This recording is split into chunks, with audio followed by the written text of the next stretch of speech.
Bapak Ibu kaum lansia yang dikasih oleh Tuhan kita Yesus Kristus, kembali kita akan memasuki pelayanan firman. Untuk itu kita akan terlebih dahulu berdoa memohon pertolongan Tuhan.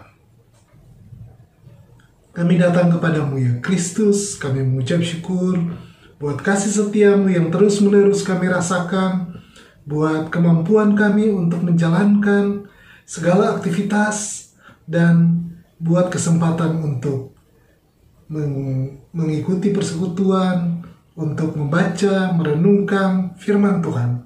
Untuk itu kami mohon pertolongan Roh Kudus yang memampukan kami untuk memahami firman-Mu, dan melalui firman-Mu juga kami terus diberikan penghiburan, kekuatan, dan arah hidup yang benar. Sertai pelayanan pada saat ini, Tuhan tolong pelayan-Mu agar boleh menyampaikan berita firman sesuai dengan kehendak-Mu. Inilah doa syukur kami. Di dalam nama Yesus Kristus kami bawa dan alaskan doa ini. Amin. Bagian Alkitab yang menjadi perenungan kita dari Yesaya 40 ayat 29. Saya akan bacakan untuk kita. Dia memberi kekuatan kepada yang lelah dan menambah semangat kepada yang tiada berdaya. Demikianlah firman Tuhan. Berbahagialah kita yang memelihara firman Tuhan dan melakukannya di dalam kehidupan kita setiap hari. Haleluya. Bapak Ibu kaum lansia yang saya kasih dalam Tuhan kita Yesus Kristus, bagian Alkitab yang kita baca pada saat ini berbicara mengenai semangat. Apa sih semangat itu? Menurut Kamus Besar Bahasa Indonesia, semangat adalah roh kehidupan yang menjiwai segala makhluk, baik hidup maupun mati. Atau menurut kepercayaan orang dulu dapat memberi kekuatan. Semangat juga dapat diartikan kekuatan, kegembiraan, gairah batin, keadaan atau suasana batin.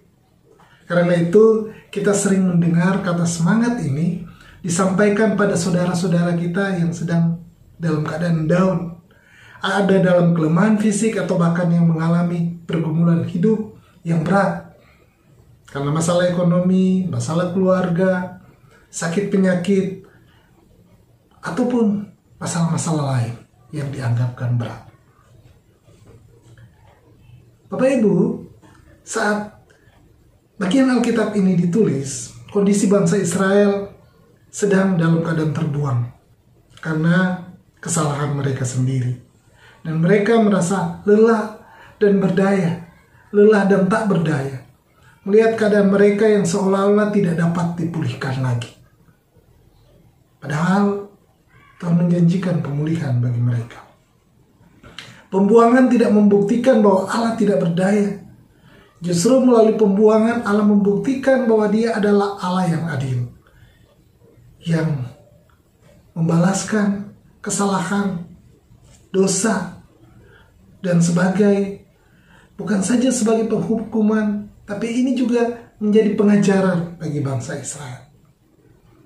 Bahwa Allah adalah Allah yang berkuasa, yang tidak berubah, dan pengertiannya jauh melampaui akal manusia. Manakala bangsa Israel berada di dalam pembuangan, mengakui semua ini, mereka tidak perlu putus asa.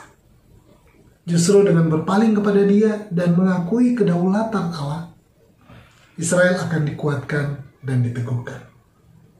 Mereka tidak akan kecewa mengharapkan Tuhan. Allah yang berdaulat, maha tahu, dan kekal adalah Allah yang peduli serta akan meneguhkan bangsa Israel. Allah yang juga tetap menunjukkan kesetiaan terhadap bangsa Israel. Allah yang akan terus meneguhkan mereka dan memberi kekuatan luar biasa. Ketika mereka mau berharap kepada Allah, Allah akan membuat mereka dengan kekuatan seperti burung Raja Wali yang terbang dengan sayapnya yang begitu perkasa. Hanya jika mereka tetap percaya, menantikan Dia dalam doa dan pengharapan. Bapak Ibu, Allah tetap berkarya di tengah ketidakberdayaan manusia. Ketika manusia itu tetap menaruh pengharapan dan percaya penuh kepadanya, seperti yang ditunjukkan kepada bangsa Israel. Allah yang menuntun umat Israel di dalam seluruh keberadaan mereka. Dan Allah itu juga yang kita imani akan menuntun kita saat ini, walau di tengah keterbatasan sebagai orang yang berusia lanjut. Walaupun demikian, kita tidak perlu berputus asa, melainkan harus tetap semangat dalam menjalani masa tua kita.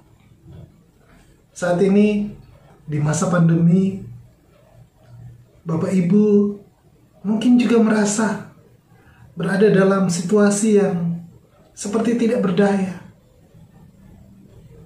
Kerinduan untuk datang ke gedung gereja secara langsung tidak bisa dilakukan karena protokol kesehatan di saat-saat pandemi ini.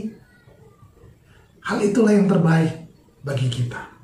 Jadi biarlah ini juga kita tidak anggap sebagai penderitaan, tapi justru kita melihat bahwa Allah memberikan atau menolong kita dengan berbagai cara, termasuk melalui kebaktian-kebaktian online yang bisa terus diadakan. Biarlah situasi yang ada saat ini, baik masa pandemi atau apapun yang saat ini sedang kita hadapi, berbagai-bagai pergumulan, tidak menjatuhkan semangat kita. Karena ada Allah yang terus berada bersama kita, seperti yang disampaikan oleh firman. Dia memberi kekuatan kepada yang lelah dan menambah semangat kepada yang tiada berdaya. Dan seperti biasa, ada pertanyaan pendalaman bagi kita. Yang pertama, apakah arti semangat menurut pemahaman Bapak Ibu? Dan yang kedua, dalam ketidakberdayaan manusia ada kekuatan Allah. Benarkah pernyataan tersebut? Silakan direnungkan dan boleh di-sharekan dengan orang-orang yang ada di sekitar kita atau juga melalui WA grup kita. Tuhan memberkati. Amin.